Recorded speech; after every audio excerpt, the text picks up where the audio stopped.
Seagull wisdom and a 24-hour sun in Antarctica.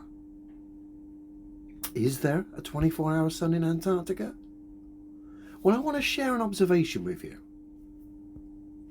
As most of you should be aware, I'm a tower crane operator.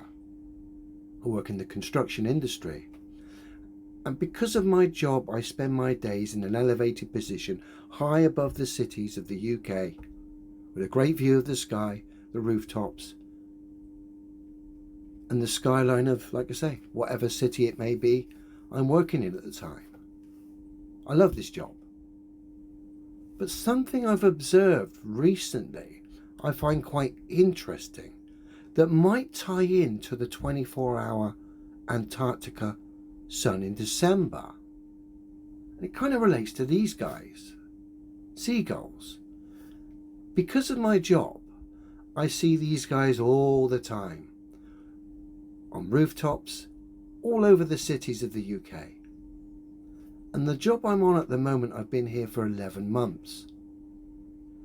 And all that time, the gulls have been on the rooftops around my job, all around the area for as far as I can see. Hundreds and hundreds of them. But recently, they've all disappeared. I say all, bar a handful. Literally hundreds upon hundreds of seagulls have disappeared. And here's the thing, they don't migrate from the UK. The black-headed gulls do, but your normal herring gull, which you see in all UK cities, when it starts to get colder, they come inland to the cities from the coast, where they've got rich pickings. But of course I work in the cities anyway. But all the gulls in the area of the city that I'm currently working, like I said, with the exception of a handful, have totally disappeared. We're talking hundreds and hundreds and hundreds of seagulls. So where have they gone? Are we going to have a very, very cold winter? And is that what I'm seeing, telltale signs, as a result of the gulls' behaviour? Is that the reason that all these guys are going to Antarctica in December to do this observation? Could we be seeing something that doesn't happen on a regular basis, like my observation of the gulls would suggest? And is that the reason they're going to Antarctica?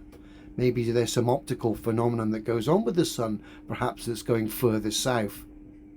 It does this every so often.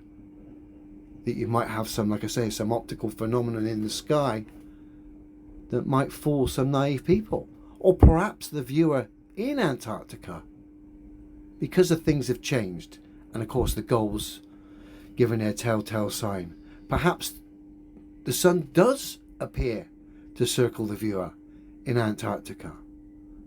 How that would work, I don't know. I would find that fascinating. Again, that would need to be followed, explored. You'd need to circle Antarctica in planes, go over Antarctica in planes.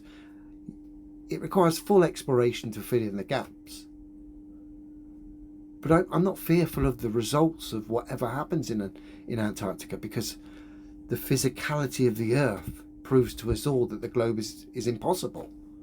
So it doesn't bother me.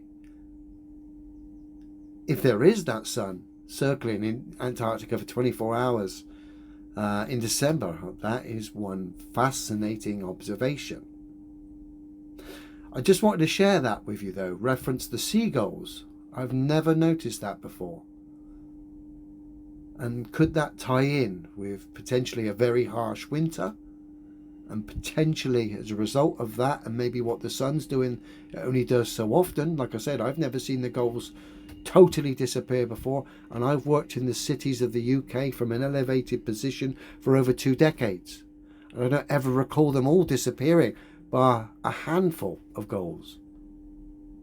So it'll be interesting to see how the winter pans out, and whether or not that possibly does relate to a so-called 24-hour sun in Antarctica.